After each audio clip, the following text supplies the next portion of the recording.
Senador Cid Gomes baleado no centro de Sobral, no Ceará. 2 tiros, um na clavícula, outro parou no pulmão. Montado numa retroescavadeira, Cid Gomes tentou furar bloqueio numa área militar da PM.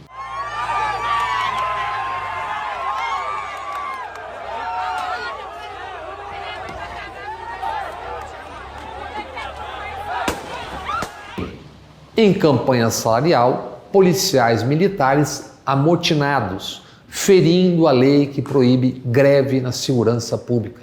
Vários PMs encapuzados tocaram o terror no estado. A Força Nacional chegou no Ceará nesta quinta-feira.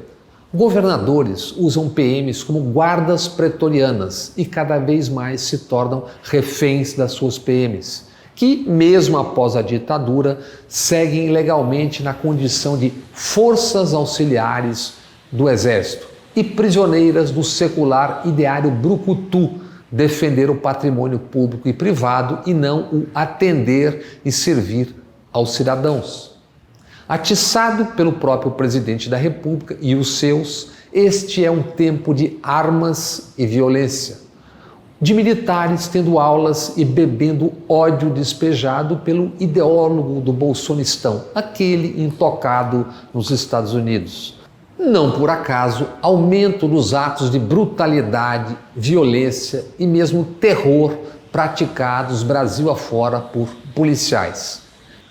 Nesta quarta, o enésimo caso em São Paulo. Dentro de uma escola estadual no Butantã, 4 PMs agrediram estudantes de 17 e 18 anos, um dos PMs apontando uma arma.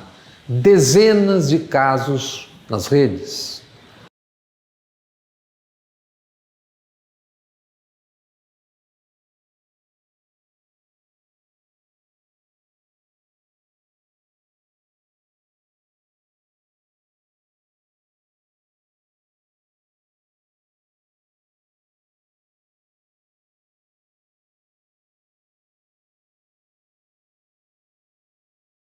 Todos atendendo ao comando da linguagem vigente, ignorância profunda e toda a boçalidade da barbárie fascistoide. Atos de agentes e forças que deveriam atender e não agredir cidadãos. Sem contar quantos estão em milícias. No Ceará, tem as razões que tiver, o senador Cid errou ao dirigir uma escavadeira para cima de um portão com pessoas atrás. Mesmo se essas pessoas, policiais armados, cobrem os rostos e se portam como bandidos. PMs agiram fora da lei, ainda que tenham razão em relação a salários. Neste momento, em 7 estados, tensão e pressão sobre governadores. PMs já fizeram o mesmo na Bahia em 2012, em 2014, no Espírito Santo em 2017, bombeiros do Rio, no Cabo Daciolo, em 2011. Cid Gomes tem conta antiga com a PM do Ceará. Na virada para o Réveillon de 2012, a mesma PM aterrorizou o estado, chantageou o então governador até conseguir o que queria. Cid, à época, confessou a um colega: eles me fizeram engolir. E Eduardo Bolsonaro resolveu meter um Twitter neste conflito. Escreveu: inacreditável que um senador lance mão de atitude insensata como essa, expondo militares e familiares a risco desnecessário em um momento já delicado. Também, via Twitter, o 03 recebeu de volta uma chapuletada de Ciro Gomes, irmão de Cid, bordoada endereçada a toda a família Bolsonaro. Escreveu Ciro: deputado Eduardo Bolsonaro, será necessário que nos matem antes de permitirmos que milícias controlem o estado do Ceará, como os canalhas de sua família fizeram com o Rio de Janeiro. Desce o pano. Uma cultura de militarização avança. Bolsonaro e seu governo alimentam isso. Decorrências dessa militarização estão nas ruas, na vida cotidiana e no topo, nos palácios, no Palácio do Planalto e cercanias. Em conversa com Paulo Guedes e com o general Luiz Eduardo Ramos, ministro da Secretaria de Governo, o general Augusto Heleno disparou contra o Congresso. Disse: o governo não pode aceitar chantagem desses caras o tempo todo. São insaciáveis reivindicações de parlamentares por fatias do orçamento impositivo. Fato: o orçamento impositivo foi imposto a Dilma Rousseff, presidente, goela abaixo, por um parlamento então comandado pelo gangster Eduardo Cunha. Esse orçamento impositivo teve apoio de Bolsonaro e dos seus, os mesmos. Serviu para unir parlamentares que apoiavam, assim como porções amarelas da gente de bem, o gangster Cunha. Serviu para azeitar o impeachment. Todos se lembram: somos milhões de Cunhas, helicópteros em dominicais transmissões ao vivo, MBL, Frota, Joyce, Lobão, caminhoneiros e que tais, hoje se dizendo arrependidos, arrependidas, assim como certo jornalismo cego, irresponsável ou, coisa pior, deu nisso aí.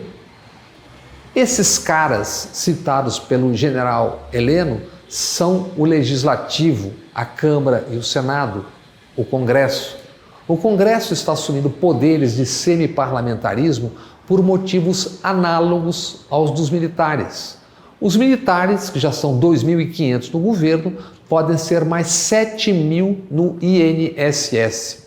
São 9 no Ministério e tomaram o Palácio do Planalto, onde ministros só os oriundos das Forças Armadas.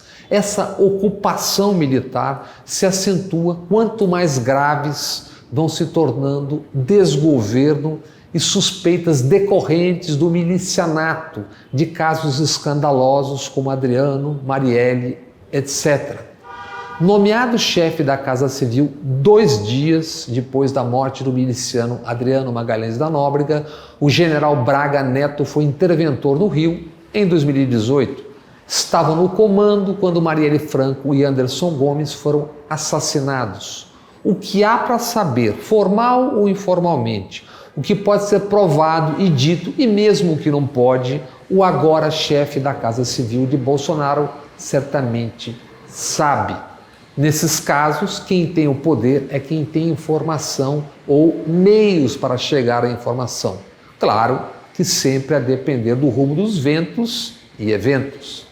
O chefe do Gabinete de Segurança Institucional, o GSI, é o general Heleno. Ele deveria cuidar do poderoso setor de inteligência de informações, mas já não o faz. Começou a perder poder num caso em que a responsabilidade nem era sua, e sim da FAB. Aqueles 39 quilos de cocaína na Espanha, num avião presidencial, em junho passado. Ali foi profunda a irritação de Bolsonaro e filhos. Um mês depois, em 11 de julho, Alexandre Ramagem foi tornado diretor da Agência Brasileira de Inteligência, ABIN. Delegado da Polícia Federal, cuidando da campanha de Bolsonaro, Ramagem foi quem colou em Bolsonaro desde a facada em setembro de 2018. Tornou-se interlocutor habitual de Bolsonaro. No dia 5 de fevereiro, agora, a portaria número 11, publicada no Diário Oficial, esvaziou o GSI do general Heleno, relatou o jornalista Ricardo Noblat. Esta portaria transferiu poderes do general Heleno para a ABIN de Ramagem. Poderes: cessão de servidores, autorizar diárias, salários, aposentadorias, promoções, passagens, contratos, prorrogar contratos, mudança de servidores para outro país, dispensar licitação, autorizar cursos, treinamentos, missões. Tudo que se refere à estrutura e pessoal para atividades de inteligência, de informação. Sobrou para o general Heleno bate-papo com Bolsonaro, intrigas palacianas e, de quando em quando, dar um piti, como esse de agora, contra o Congresso. Da militarização e seus defeitos nas ruas, Natália Viana, da Agência Pública, conta uma história trágica, emblemática. Nesta terça-feira, o Conselho de Justiça Militar inocentou o cabo do Exército Diego Neitsky. Inocentou por legítima defesa imaginária. Legítima defesa imaginária. Decisão da juíza federal Marilena da Silva Bittencourt. Há 4 anos, no Complexo da Maré, no Rio, o cabo Diego, 21 anos, fuzilou um carro onde estavam 5 amigos, 6 tiros. Atingido por 2 tiros de fuzil, Vitor Santiago ficou paraplégico.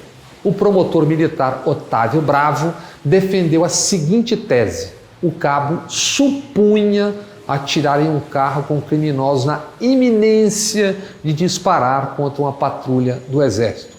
Sem movimento das pernas, Vitor Santiago pergunta: o que tem de imaginário na minha vida hoje? Estou preso numa cadeira de rodas até na hora de tomar banho. Segundo a Pública, militares são acusados de ao menos 35 mortes de civis desde 2010. Nem um foi punido.